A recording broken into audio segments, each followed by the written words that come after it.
tayo magbigay ng papuri, pasasalamat sa ating nagiging tunay na dakilang Diyos. Amen?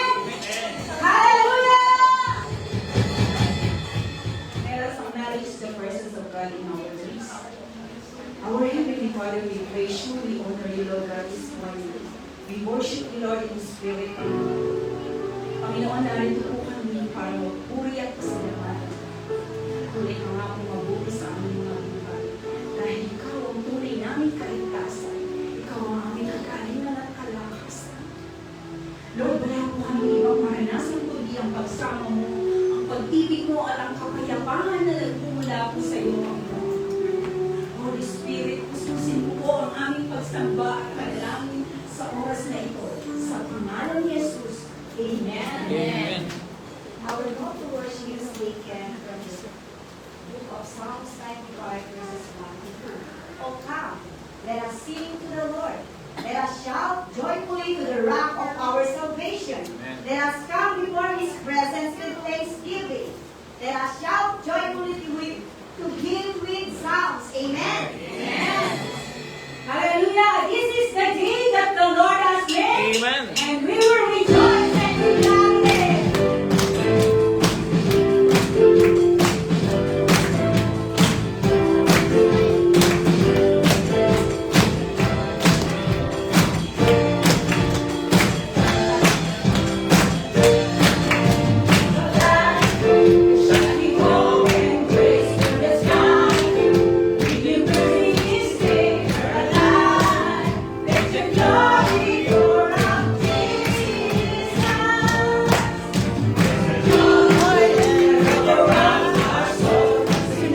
Sabay-sabay po natin yung waiting.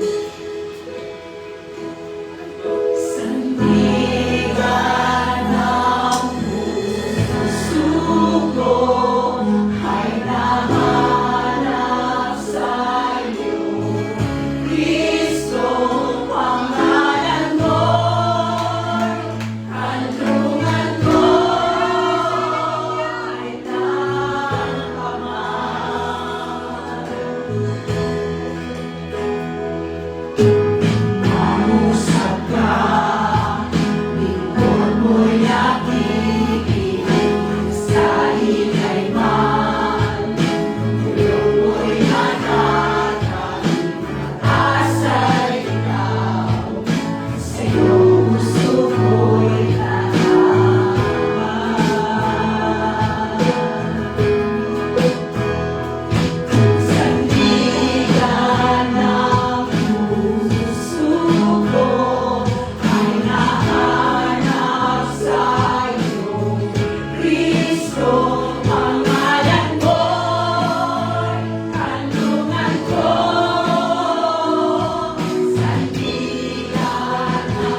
Tayo po'y manalangin, Panginoon.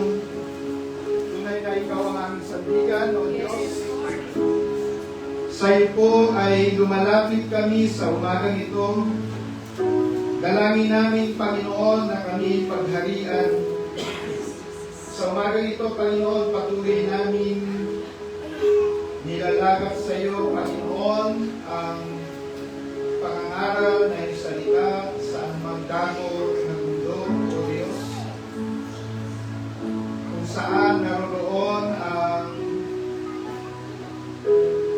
persecution, dalangin namin ang patuloy mong pagkilos sa aming mga kapatid, Panginoon, na nakakaranas ng iba't ibang pag-uusig, O Diyos. Kung nasaan naroon ang sigalot, digmaan, hiling namin ang kapayapaan na nagmumula sa iyo. Sa umaga ito, nais namin ipanalangin sa iyo ang aming bayan. Humihiling kami, Panginoon, na yung salita ay may pangarap ng malaya. Yes, Lord. Ang iyong paghahari ay lumako sa aming bayan. Yes.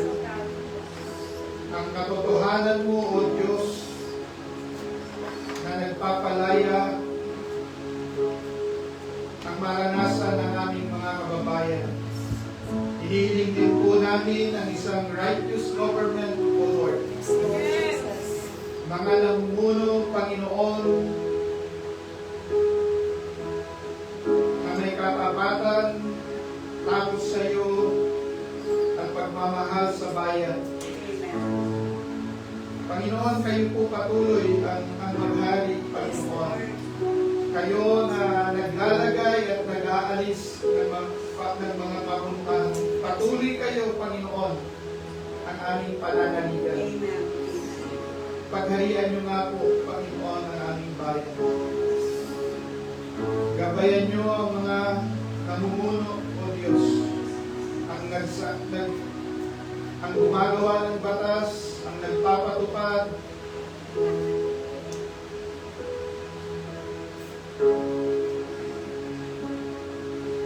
kaawaan niyo, Panginoon, ang aming bayan, O Diyos. Yes. Panginoon, itinataas din namin ang bansang Taiwan na patuloy siyang maging malaya. Amen. Ang iyong salita ay maihayag, Panginoon, sa lahat ng lahi Yes, Lord. na namumuhay, naghahanap buhay dito sa Taiwan. At kung saan man naroon ngayon ang pagpupulong para sa iyong kaluwalhatian, dalangin namin na yung salita, Panginoon, ay tunay kong maipahayag ng malinaw, Panginoon. Yes, oh God. Pinapanalangin din namin ang bawat panalangin, ang bawat pamilya na naririto, O Diyos. Ang mga panalangin, itinataas sa iyo at itataas. Dalangin namin na iyong kung mapagpalang kamay ang tumugon. Ang bawat pamilya, O Diyos, na represented sa umagang ito. Yes, Lord. Dalangin namin, Panginoon, na anumang pangangailangan, O Diyos, kayo po ang tumugon. Kayo po ang magpatatag, O Diyos. Maging sa panambahan namin sa oras na ito, pagharian niyo po kami. Ang pangalan ni Jesus ang maitaas. Yes, Lord. Ang banal na Espiritu ang magbigay ng kaliwanagan. Yes, At kayo nga, Ama, ay maluwalhan. yes. Itago niyo sa krus ng Kalbaryo ang inyong lingkod. At sa lahat ng aspeto ng gawain na ito, Yes, Lord. kayo po ang lumabay at masunod. Amen. Sa pangalan po ni Jesus. Amen. Amen.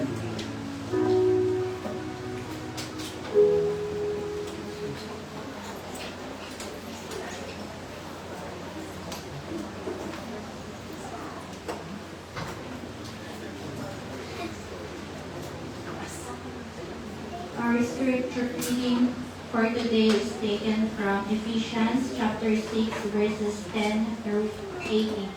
The whole armor of God. A final word, Be strong in the Lord and in His mighty power. Put on all of God's armor so that you will be able to stand firm against all strategies of the devil. For we are not fighting against flesh and blood enemies, but against evil rulers and authorities of the unseen world, against mighty powers in this dark world, and against evil spirits in the heavenly places. Therefore, put on every piece of God's armor so you will be able to resist the enemy in the time of evil. Then after the battle, you will still be standing firm. Stand your ground, putting on the belt of truth and the body armor of God's righteousness. For shoes, put on the peace that comes from the good news so that you will be fully prepared. In addition to all of this, hold up the shield of faith to stop the fiery arrows of the devil. Put on salvation as your helmet and take the sword of the Spirit, which is the word of God. Pray in the Spirit at all times and on every occasion. Stay alert and be persistent in your prayers for all believers everywhere. Amen. Amen. Thanks be to God. Amen. Good morning po.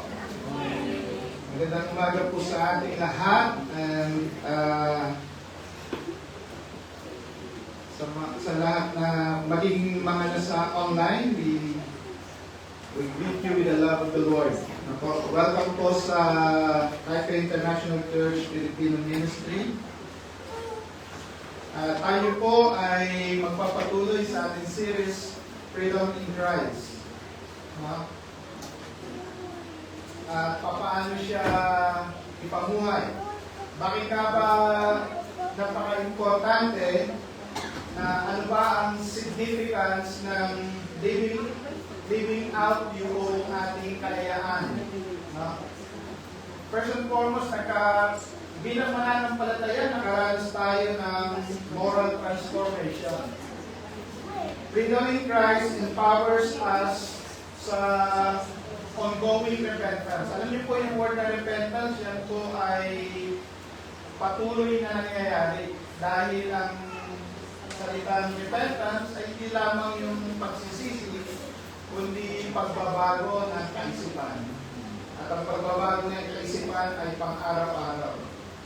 At yung paano siya ipinabumuhay, ang emphasis natin is growth rather than license for self-indulgence. At yun nga yung kinalakay natin last 2 Sundays, no? Na ang grace ay hindi lisensya para gawin natin yung lahat ng kagustuhan natin, kundi magawa natin ang kagustuhan ng Panginoon. It is not license for self-indulgence. Freedom changes what we want, not just what we do. Kahit yung ating desire na babago, at ito po ay pagkaloob ng Panginoon. Dito makikita natin yung relational witness. When believers use freedom to serve others, it builds unity, it builds credibility for the gospel.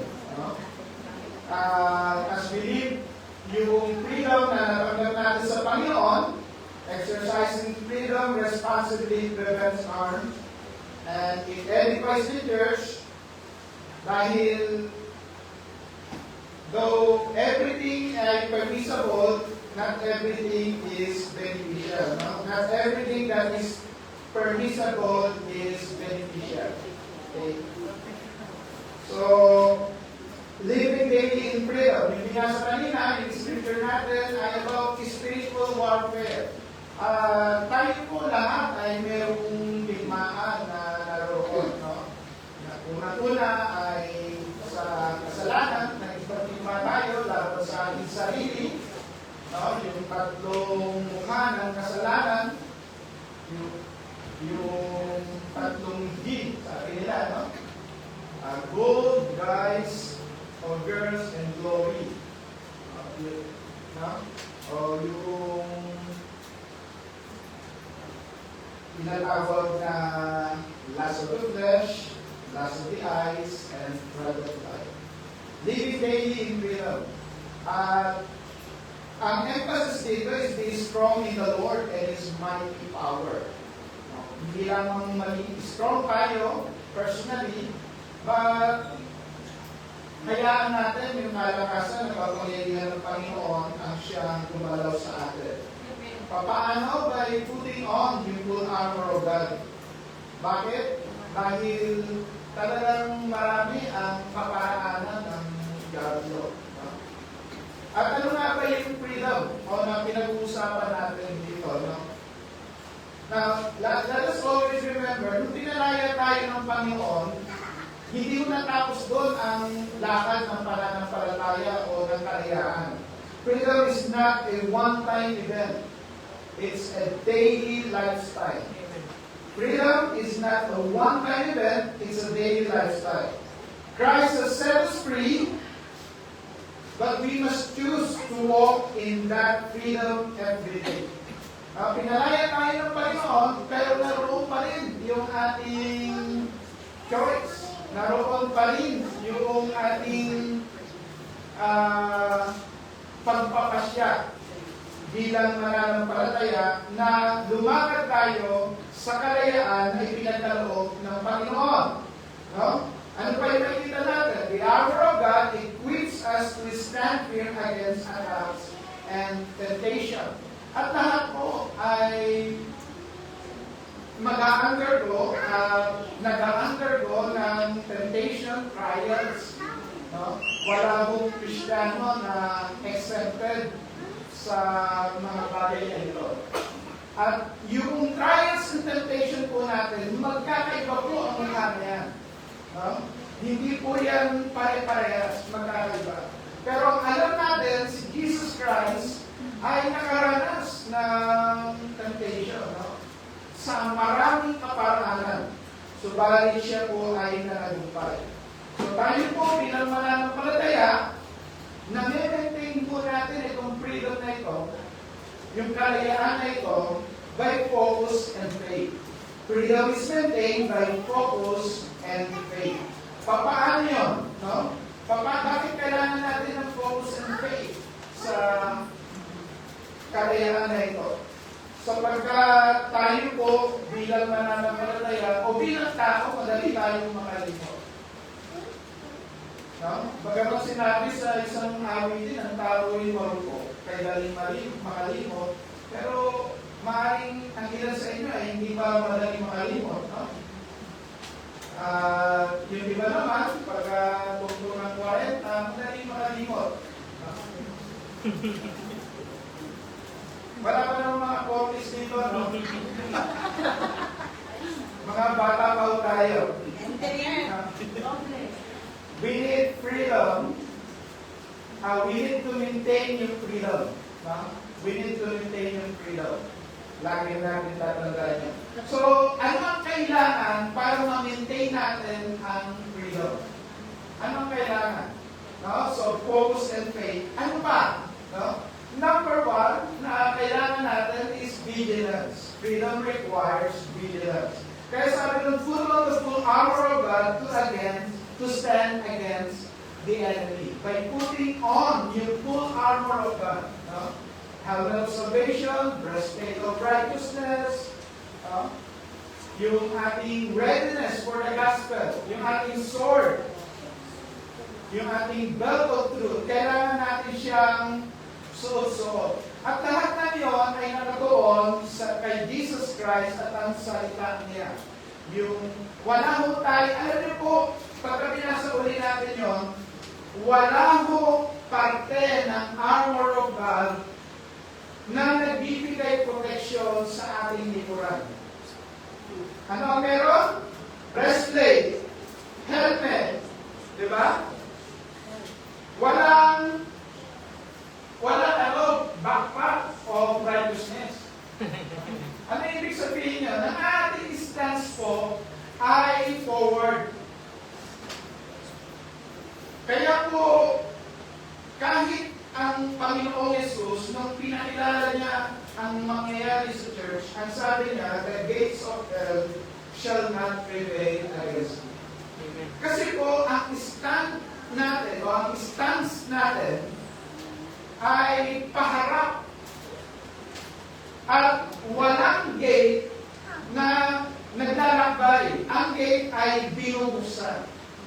At bilang mananampalataya, no, tayo po ay papasok sa maraming gates, maraming doors na i-open sa atin ng Panginoon.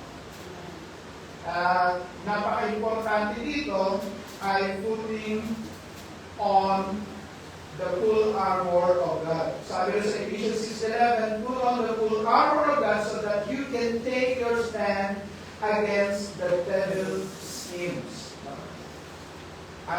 Dito rin mo, makikita natin kung suot natin yung armor of God, yung stand na yon, ay para tayong mga guard, no? Para tayong mga sentinel. Nung sa CAP, way back before, meron yan yung 10 na bagay na kailangan itilin ng sentinel. Tama ba? Meron doon na isa na pag merong intruder, kailangan mong i-challenge ang sentinel. Bilang sentinel o bilang isang guard. I-challenge mo yun. Hindi ko na maalala eh. Sa ROTC Day, ano yun eh, nire-recite yung 10 duties of the sentinel. May nag-ROTC doon sa inyo para Hindi na naabutan hindi nyo na naabutan yun. Dati yun ay requirement, not requirement. Merong 10 duties of the sentinel. Una is to stand your guard. Alam mo kung saan ka naka-assign. Alam mo, bilang mananampalataya, dapat alam natin kung ano yung assignment natin. Dahil sa mundo, maraming pwedeng gawin. Pero bilang mananampalataya, alam natin na bawat isa sa atin ay may kanya-kanyang assignment.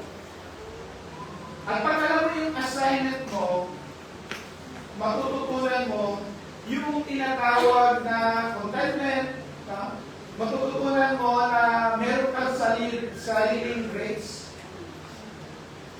At sa sariling grace, ang pinakakalaban mo ay yung sarili mo. Hindi yung iba. Kasi pagka tingin mo, ang napakalaban mo ay iba, ang tendency mo yun ay taluin yung iba. At makalimutan mo na ang kailangang nananalo ay ikaw at ang Panginoon. Amen. So freedom must be guarded. The enemy seek to re-enslave us. Paano tayo nire-enslave ng enemy? So tayo po ay tinatawag ng Panginoon, tayo po ay tinawag ng Diyos, tayo po ay nilinis ng Panginoon, at nung tayo po ay niligtas ng Panginoon, hindi mo tayo niligtas, tapos inalis ka na sa mundo, kaya mo tayo narilito tayo. Amen. Kaya tayo na sa process of renewing our minds. Kaya tayo na sa process ng pag-identify ano yung mga traps ng enemy. No? Merong risk. Isa doon ay yung risk of legalism. No? Pagka tayo po ay na bumalik sa legalism, yung freedom natin will feel like a threat. No? Kaya ang kina-counter yon ng teaching about grace and yung role ng Holy Spirit sa ating buhay. So, naroon mo yung risk of legalism, and then meron naman yung risk of license. Dahil kayo naligtas, pwede mo na gawin ang lahat. No? Freedom misuse harms.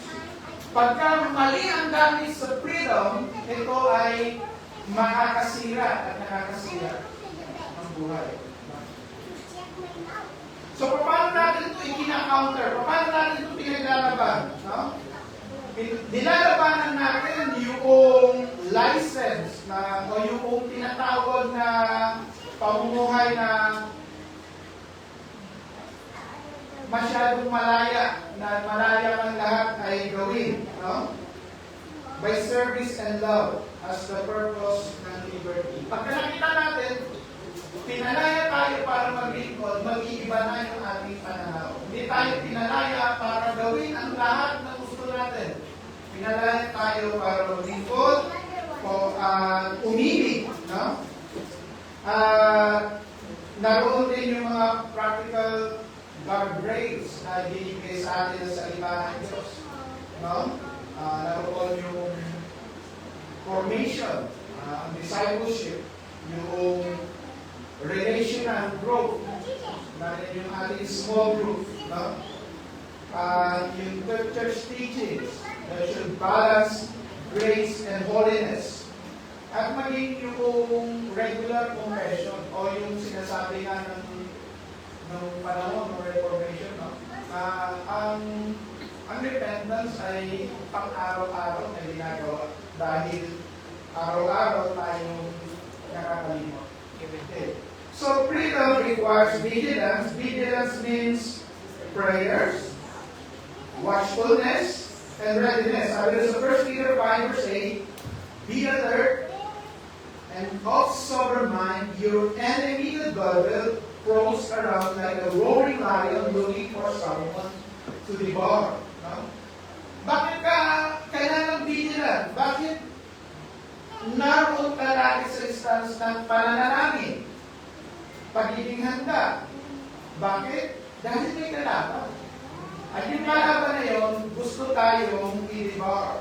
Ang gusto ng enemy na maging talunan mo tayo. No? So ano kailangan natin? Freedom is guarded and it should not be taken for granted. Yung freedom mo natin, dapat natin guardiahan. Dahil yung freedom ko ay hindi free.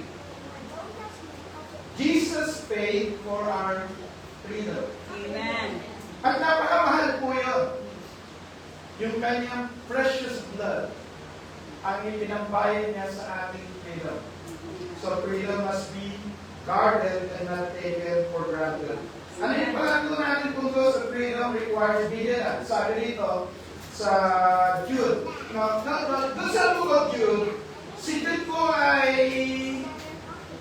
kaanak ni Jesus. No? Ngayon, nung isusulat niya, so sa Tagalog po yan ay Judas. No? Minsan, negative sa atin sa itang Judas. So yan po, sa aklat ni Judas, ay ganito po. No? Sabi roon, dear friends, I have been eagerly planning to write to you about the salvation we all share. But now I found that I must write about something else. So, ang gusto niya, patungkol sa kaligtasan. Pero dahil doon sa condition ng church noon, no? Naroon yung persecution. Yung persecution, madali mong ma-identify sino yung enemy. Kasi persecution comes from outside.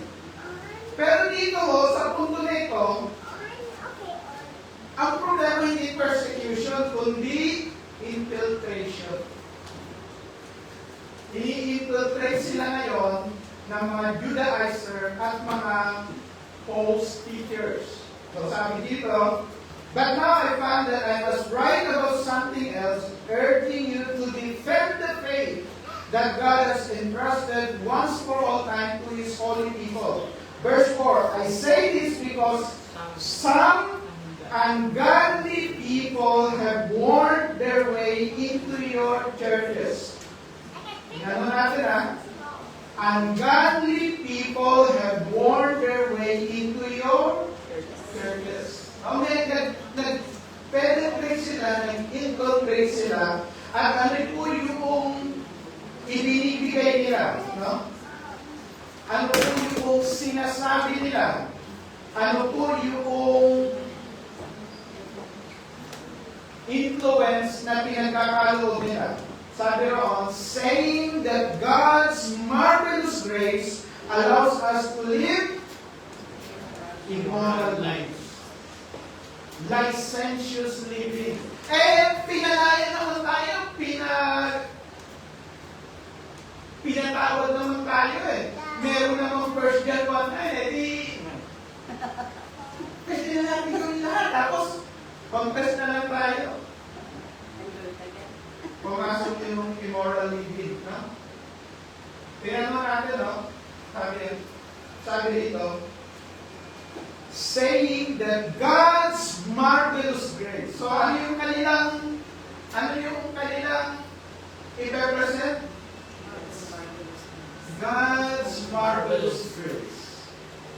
Therefore, God is gracious, mahabagin ng Diyos, mahawakin ng Diyos, naunawaan ka ng Diyos. Gawin mo yung gusto mo. Kahit immoral pa yan. Naging license yung grace. Yung grace enabled us to do the things that we cannot do outside from God. Ganun po yung grace eh. Yung grace ay hindi po yung kusa, oh, nako, maawain na naman. Sige lang, gawin mo lang yan, no? Lunurin mo sarili mo.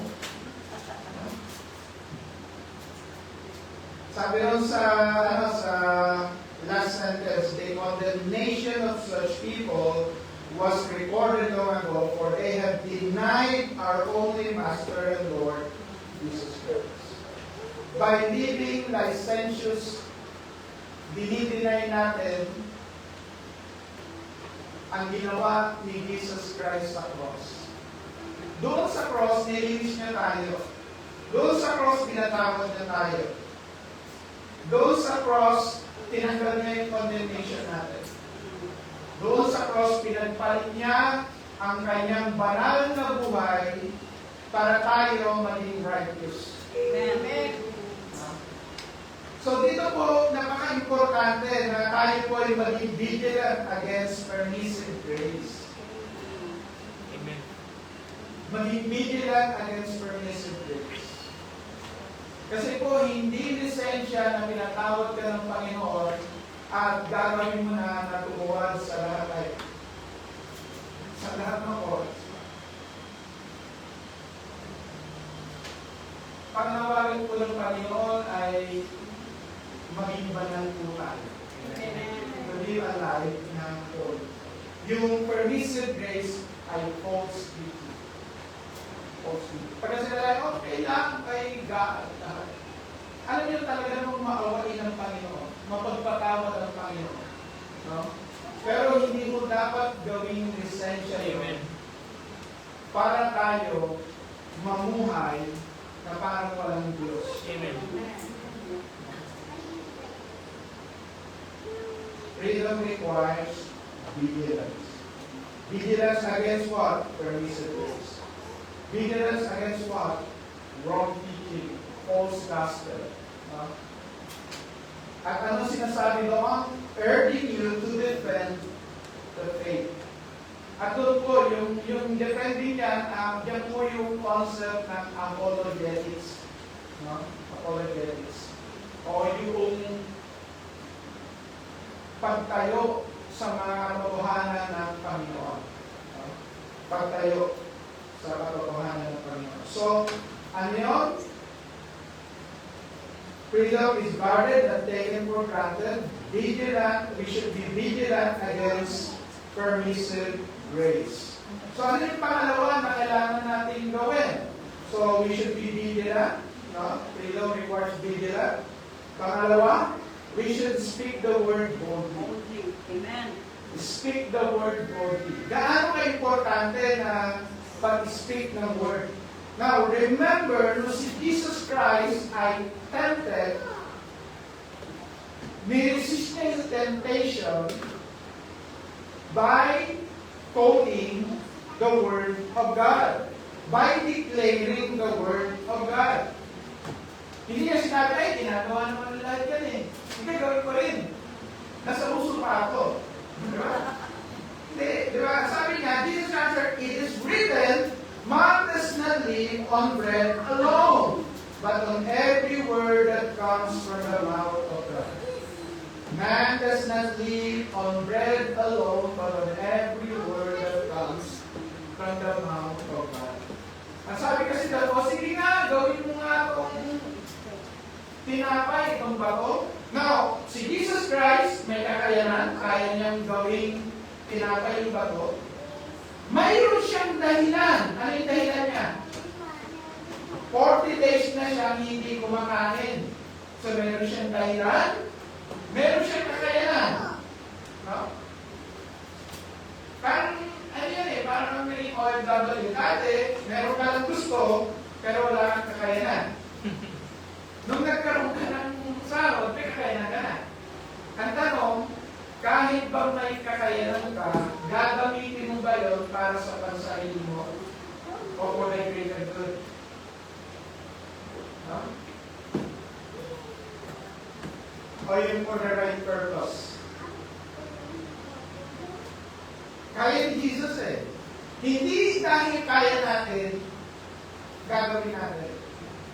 Hindi dahil may oportunidad, ay pagpapabali naman ako ng Lord. Diba? Hindi ganun eh, diba? Okay. Kaya ang ibinibigas natin ay word of kailangan ko kasi paano na lang yung family ko or gano'n, di ba? Minsan nakatingin tayo sa need. Now, remember yung attack ng enemy kay Jesus ay yung need, di ba? Yung need, kailangan mo yan. Yun mo, 40 days nang walang pagkain, kaya mo yan, di ba? Jesus resisted temptation by declaring, ano ba?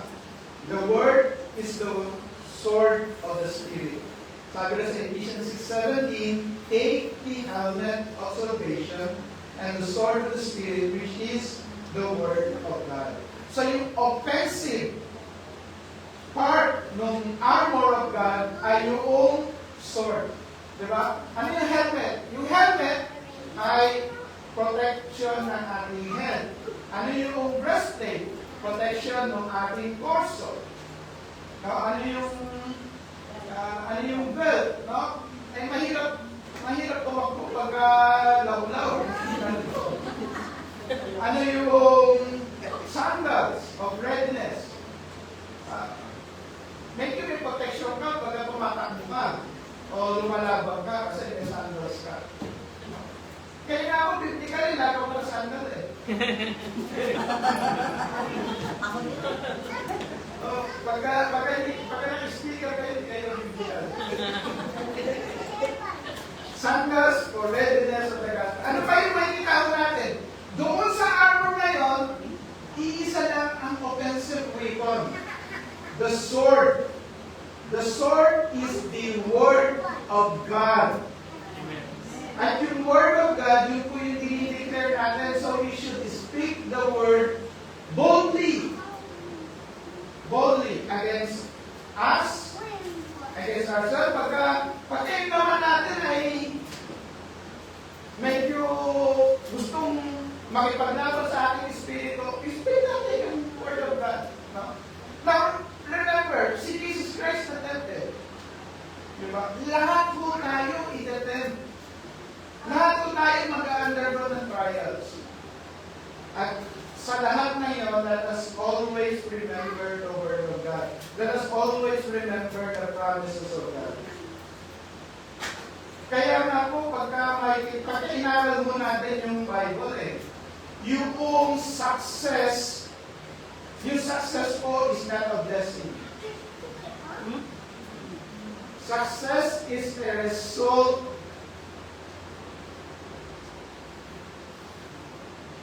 of consistent action. Paano po yun? Saan mo makikita? Pastor sa Biblia that success is a result, hindi blessing.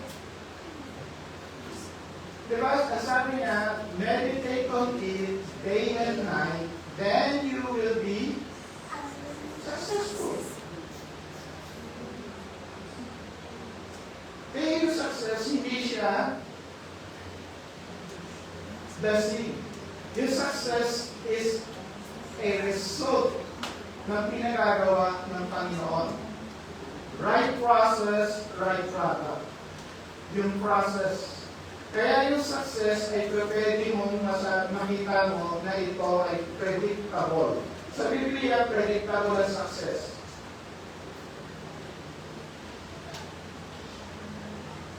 Sa Biblia rin, predictable din yung defeat.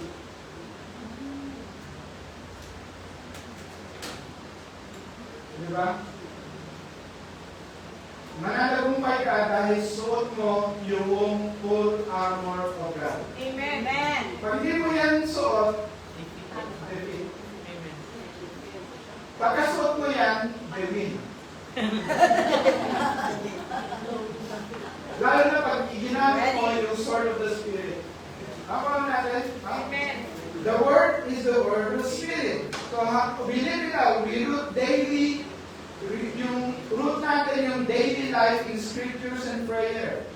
No? Kaya natin yung Holy Spirit ang mag-reorient ng ating desires. Makita natin sa Romans 8. Yes, meron tayong struggles sa chapter 7 ng Romans, but sa Romans 8, we have a reorientation na mayroon tayong option to live not according to the desires of our flesh, but to after the leading of the Holy Spirit, according to the leading of the Holy Spirit. Meron tayong kakayanan na gano'n. No? Meron tayong option na gano'n. Ang tanong, magpapalid ba tayo sa banal na Espiritu? And kung tayo po ay certain natin, we should choose service. We should practice accountable freedom. Paano ba yung accountable freedom? Yung kailangan kumusta yun? Kumusta ka ng grab? Kumusta? Pag hindi ka makumusta, wala nang accountability. Malaya ko, walang pakialam niya sa albunen. You should apply conscience and love and put your over gray areas. Paano? Wala naman itong talagang sinasabi direkto sa Biblia na ganito. Gray area. So ano yung gagawin natin sa mga gray areas sa buhay natin? Ang tanong doon, does this build up others? Nakaka-build up ba ito? Nakakatulong ba ito? Pagka ito ba'y ginawa ko, will it reflect Christ? Diba? Ito ba ay ayon sa salita ng Diyos? So we should reflect the Word of God. Speaking Scriptures allows silences, lies, and strengthens faith. Kaya nga po kung makatandaan ninyo yung, ano ba yun? 6 years ago, hindi nyo naman makatandaan yun. Meron tayong preaching series. Nawala ko yun. Wala ko yun. Isa doon sa mga preaching series doon, tatandaan nyo ba yun? Hindi pa ako sa armor of God. You should preach to yourself. Di naman ng talaga, you should preach to yourself. Nakatandaan niya? Yung kay Dr. na series. Isa doon sa tinuturo niya, you should preach to yourself. Ang unang kako sa atin, unang mong pangangaralan ay sarili. Pangangawalan niyo sa salita mo.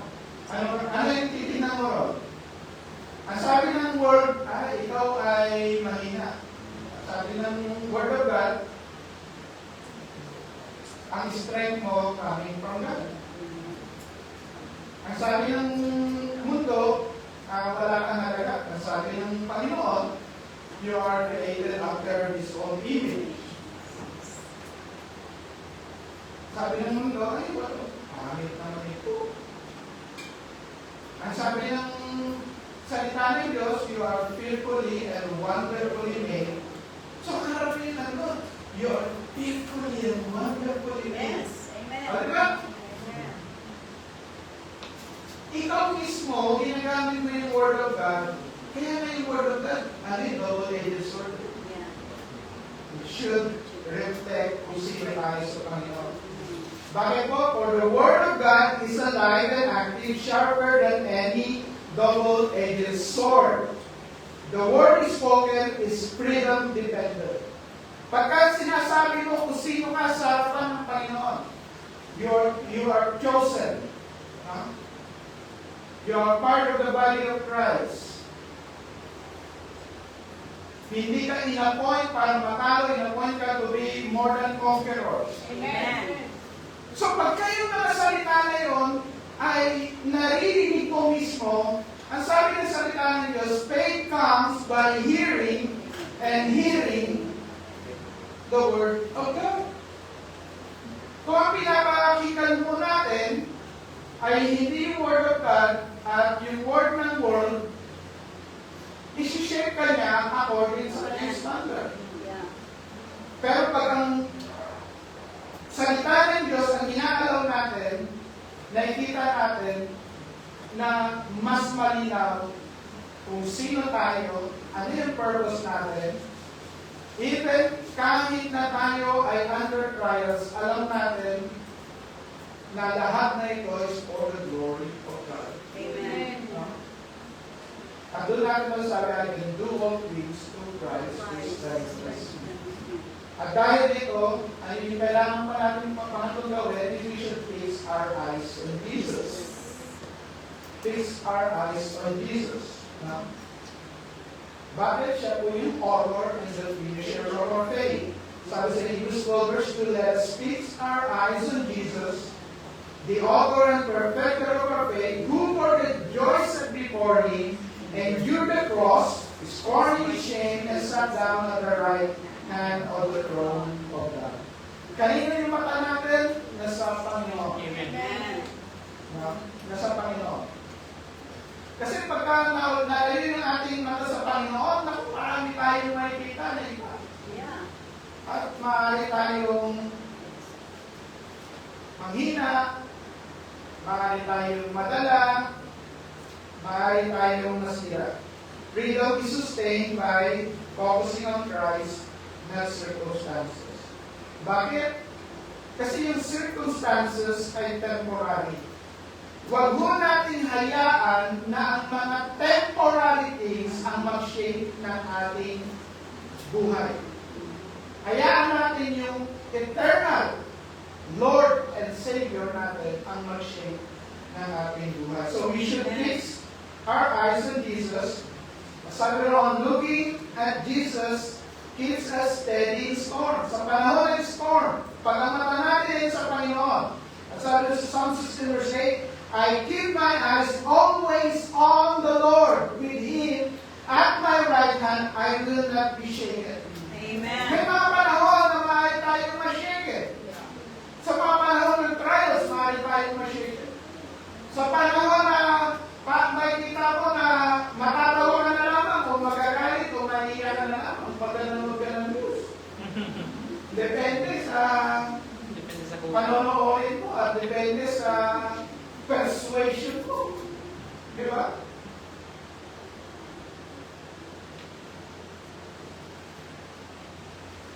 Kung after ka sa excellence, masasabi, ganito nagpakababa.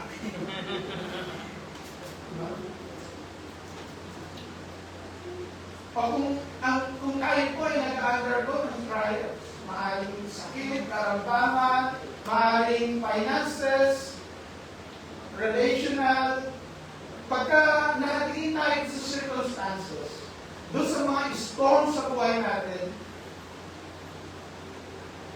maaaring malubog tayo. Pero fixing our eyes on Jesus will help us live a life na steady. Eyes on Jesus, rhythms is secure. Pang-apat na dapat natin gawin is rely on the Spirit's power. Not by might nor by power, but by His Spirit. Ang pangako ng Panginoon, we will receive power when the Holy Spirit comes on us. Then we will be witnesses. So dito, makikita natin yung pagiging witness ay result ng receiving ng empowerment from God. No? Becoming witness ay result ng receiving from God. The Spirit empowers believers to resist temptation and live daily lives. At doon mo, makikita natin yan kahit sa buhay natin. Sa pang-araw-araw na buhay natin. Bakit? Dahil ang mundo ay nakatingin sa atin. Dahil kahit ayaw mo man o hindi, bilang mananampalataya, ikaw ay part ng light of the world. Amen. At dahil nakakasilaw ka, maraming gustong pundihin ka. At pag ikaw ay mahilig pumatol, madali kang mapundi. Yes. At yun ang nais ng enemy. No? Mapundi tayo. So, we should rely. Living our freedom in Christ means embracing spiritual liberation from sin and legalism. No? Freedom is a gift from Christ, pero kailangan itong i-guard. So, paano yung relying on the Holy Spirit? Freedom is impossible in human strength, but guaranteed in Spirit power. Walk by the Spirit, and you will not gratify the desires. Amen. Pagka nag-walk tayo according sa ating knowledge, according sa ating desire lang, pag wala ang banal ng Espiritu, hindi natin kakayanin mga kapatid. Yes. Kung akala mo natin, ako napakahusay, napakagaling natin, hindi ikaw na. Ikaw na. Sana all. Pero wala talaga. Sa totoo lang, no? Ang kahit na ang pinakamagagaling na mananampalataya at lahat, maaaring bumagsak, maaaring mawala yung freedom nila. So, bakit po? Kasi Spirit lang yung nag-empower sa atin to sustain it. Tingnan mo natin ito. Yung mga bagay. No?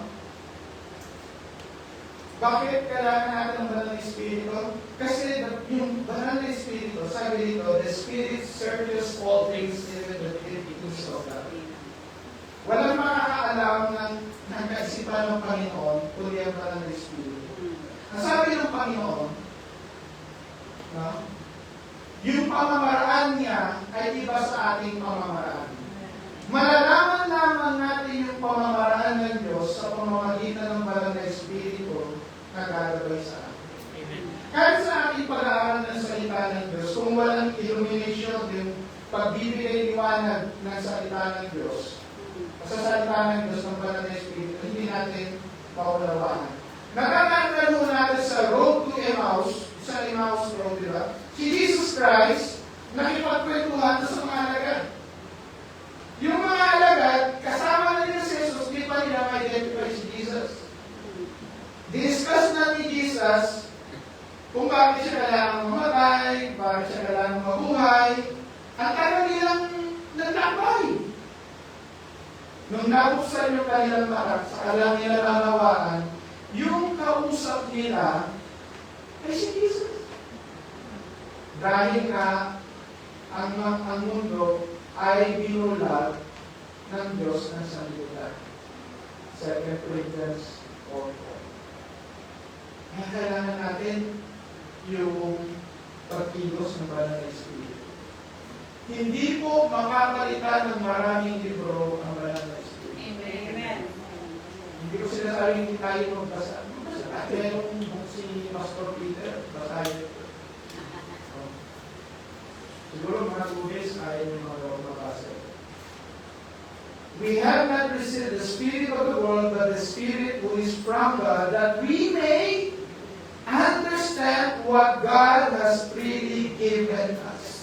Para maunawaan natin yung binigkaloob na freedom ng Panginoon, kailangan natin ang banal na Espiritu. Amen. The man without the Spirit does not accept the things that comes from the Spirit of God. Pero tayo po, lahat po tayo ay nakatanggap ng banal na Espiritu. Kung ikaw ay born again, tinanggap mo ang Panginoon bilang Panginoon at ikaligtas. No? Ikaw ay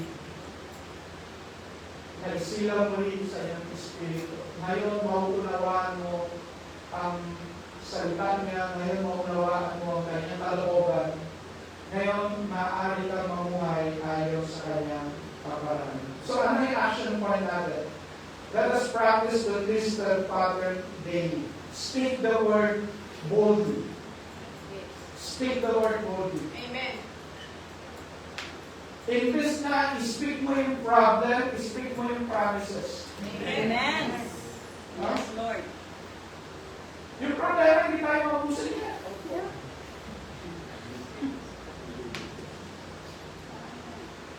Pero yung promises, marami din. Ano pipiliin mo, problema o promises? Kasi sa'yo yan. Promises not to be broken.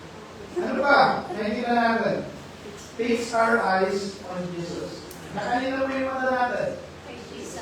Naman kay Jesus. Bakit? Kasi pag tao, yung tao mo, nagkakamali. Kahit sino pa. Kahit sino pa yung tumayo dito, dapat yung mata natin sa Panginoon. Amen. Dahil yung tao na maaaring ginagamit ng Panginoon, anytime, so pwedeng mawala, pwedeng bumagsak, pwedeng mahina. At kung sino mang tao ginagamit ng Panginoon, ang kanilang mata ay naka Jesus pa rin at nagre-rely pa rin sila sa kapangyarihan ng banal na Espiritu. Pangatlo, rely on the Spirit's power. No? So ito po yung challenge natin and encouragement. Challenge number 1, challenge. Let us commit to 1 week of daily scriptures, declaring, and spirit-led prayer.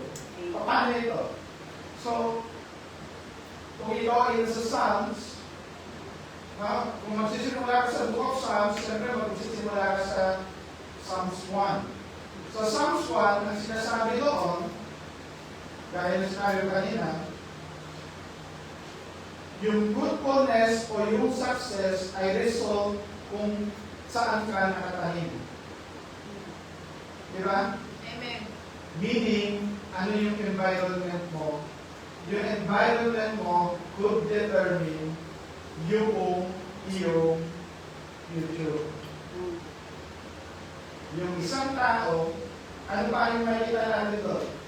Sino nag-i-influence sa'yo will determine yung future mo. Sabi ron, hindi siya nakikiupo sa chismoso. Di ba? Di ba?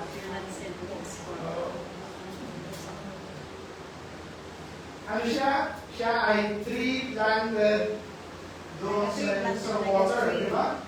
So meaning, siya ay nasa source. Kanino tayo nakaplant kay Jesus? So pag sinasabi ko, I'm planted doon sa source. Therefore, I will be fruitful. Amen. So dinideclare mo yung word of God. Yung fruitfulness ay result because you are planted sa tama. Sabi ni Jesus Christ, I am the vine, you are the branches. Ang kailangan lang gawin ng branches ay dumugtong sa vine. Amen. Yung vine, yun yung source. Yung branches, sisipin lang niya yung kayamanan ng vine. Amen. Dahil nakadugtong tayo kay Kristo. So we commit to 1 week of daily scriptures, declaring yung Word of God and then praying about it. Ang encouragement natin, all of us are protected, empowered, and victorious in Christ. Freedom is not fragile. It is secured by His Spirit. So, take away. Yung freedom ay hindi mo automatic. May dapat tayong gawin. Amen. Freedom is not automatic. It is lived out daily through vigilance, scripture, focus on Christ, and reliance on the Spirit. So the armor of God equips us to stand firm and live. Amen. So, alam niyo yung ginagawa namin dati, pag may sa mission, bago mag-umpisa yung gawain sa araw, so pagkatapos ng devotion, we will pray, Lord, we will pray na pukunin namin yung as if we are wearing the armor of God.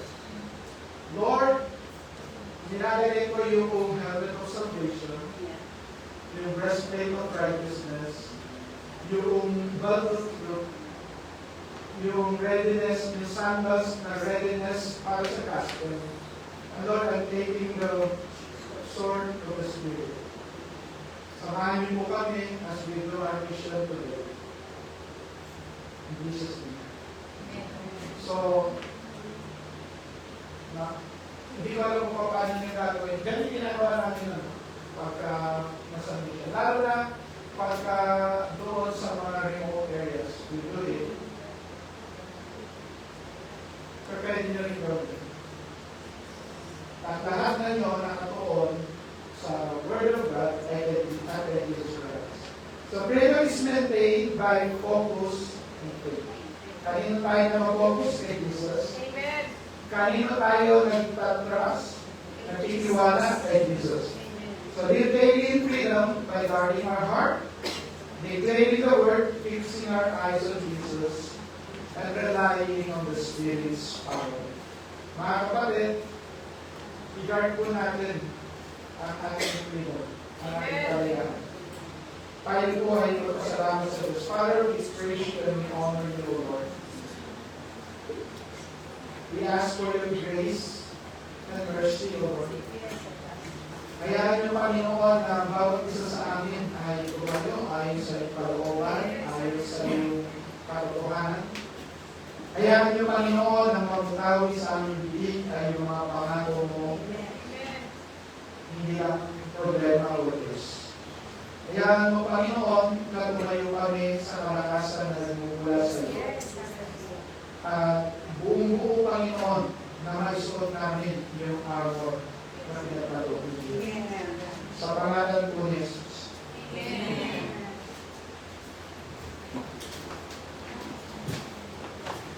Amen. Well, thank you, reminder for us na yung freedom or yung grace ng Panginoon